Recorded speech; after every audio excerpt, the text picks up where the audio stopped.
Assalamualaikum, welcome to my YouTube channel. My name is Imran and today we're going to discuss what is procrastination, its effects and how we can overcome this issue.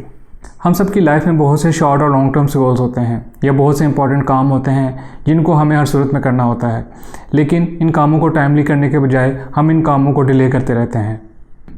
You must have noticed कि student life में जब हमने कोई test exam देना होता है या job के लिए कोई इंटरव्यू देना होता है या किसी स्किल के ऊपर काम करना होता है, तो ये सारे इंपॉर्टेंट काम करते वक्त हम फुल अटेंशन के साथ मेहनत नहीं करते, बल्कि हम अपना टाइम किसी यूजलेस चीज़ के ऊपर वेस्ट कर रहे होते हैं और हम खुद को ये कह रहे होते हैं कि मैं ये काम 5 मिनट बाद स्टार्ट करूँगा या 10 मिनट बाद स्टार्ट करूँगा, और ये कहते कहते हम घंटों वेस्ट कर देते हैं। और मीनवाइल हम सोशल मीडिया पे या किसी एंटरटेनमेंट वाली जगह पे अपना टाइम वेस्ट कर रहे होते हैं।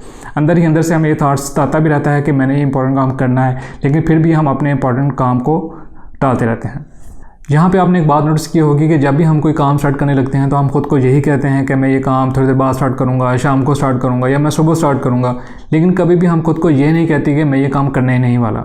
इसी वजह से हम वो काम लास्ट मोमेंट्स के अंदर पूरा करते हैं और लेटर ऑन हम सफ़र भी करते हैं कि काश मैंने फुल पोटेंशियल के साथ काम कर लिया होता तो आज रिजल्ट्स कुछ और होते। इसी एक्टिविटी को जिसमें हम अपने कामों को डिले करते हैं और अपना इंपॉर्टेंट टाइम यूजलेस चीज़ों के ऊपर वेस्ट करते हैं, इसको प्रोक्रास्टिनेशन कहते हैं। कुछ लोग प्रोक्रास्टिनेशन को लेज़ीनेस समझते हैं। ये दोनों बिल्कुल डिफरेंट चीज़ें हैं। लेज़ीनेस का मतलब होता है कि आपने कोई काम करना है लेकिन आपका वो काम करने में कोई इंटरेस्ट नहीं है, जिसकी वजह से आप उस काम को डिले किए जा रहे हैं। जबकि प्रोक्रास्टिनेशन में आपको पता होता है कि ये काम बहुत ज़रूरी है और आप ये काम करना भी चाहते हैं, लेकिन फॉर एनी रीज़न आप वो काम करने में डिले कर रहे हैं। अब बात करते हैं कि ऐसी वो कौन सी रीज़न्स हैं जिनकी वजह से हम प्रोक्रास्टिनेट करते हैं। तो इसकी पहली और मेन रीज़न ये है कि हम लोग परफेक्शन एक्सपेक्ट कर रहे होते हैं। हम ये समझते हैं कि अगर हम किसी इंटरव्यू की तैयारी करेंगे तो हम सिलेक्ट ही होंगे, या हम किसी एग्ज़ाम की तैयारी करेंगे तो हम टॉप ही करेंगे, और इसी वजह से हमें अंदर ही अंदर डर लगने लग जाता है, क्योंकि जहाँ पे हम बड़े रिजल्ट्स एक्सपेक्ट कर रहे होते हैं वहाँ पे हमें बड़े डर भी लगते हैं। और बड़ा डर यही होता है कि अगर मैंने किसी इंटरव्यू की तैयारी की और मेरी सिलेक्शन ना हुई तो फिर क्या होगा, या मैंने किसी एग्ज़ाम की तैयारी की और मेरे अच्छे मार्क्स ना आए तो फिर क्या होगा। और इसी डर की वजह से हम अपना इंपॉर्टेंट काम डिले करते रहते हैं और फजूल कामों के अंदर अपना टाइम वेस्ट करने लग जाते हैं। एक रीज़न ये भी है कि हमें नए नए आइडियाज़ आते रहते हैं। आज हम डिसाइड कर लेते हैं कि मैंने किसी गवर्नमेंट जॉब के लिए प्रिपरेशन करनी है, देन हम डिसाइड कर लेते हैं कि नहीं मैंने स्टूडेंट वीज़ा के लिए अप्लाई करना है, देन कुछ दिन गुजरते हैं और फिर हम डिसाइड करते हैं कि नहीं मैंने किसी स्किल के ऊपर काम करना है या किसी स्टार्टअप के ऊपर काम स्टार्ट करना है, लेकिन हम फुल्ली फोकस्ड हो गए किसी एक भी चीज़ के ऊपर काम नहीं कर पाते और सिर्फ ख्यालों के अंदर खोए रहते हैं। अब हमारे अंदर क्रिएटिविटी भी बहुत होती है, हमारे अंदर डिसीजन मेकिंग स्किल भी काफ़ी बेहतर हो चुकी होती है, लेकिन वो एग्जीक्यूशन कभी भी नहीं आ पाती जो कि सक्सेस के लिए ज़रूरी होती है। Now let's talk about how to avoid such situations.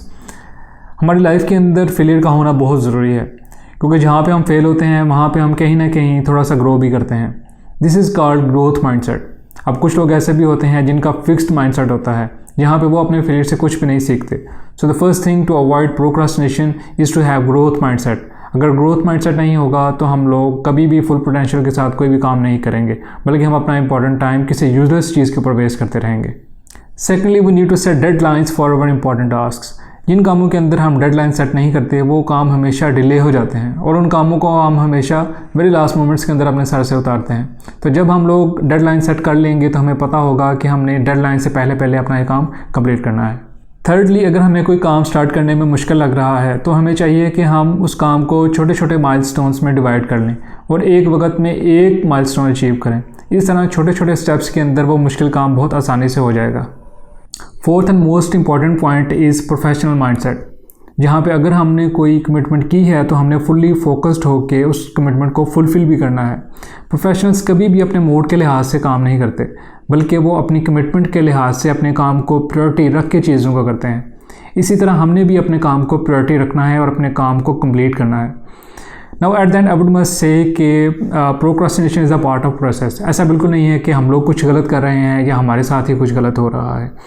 Procrastination की फीलिंग हमें सारी ज़िंदगी आती रहेगी और हमने कंसिस्टेंट रह के इस सिचुएशन को टैकल करना है, और Aahista Aahista you will notice कि हम लोग प्रोक्रास्टिनेट नहीं कर रहे होंगे और बड़े अच्छे से अपने गोल्स के लिए काम कर रहे होंगे।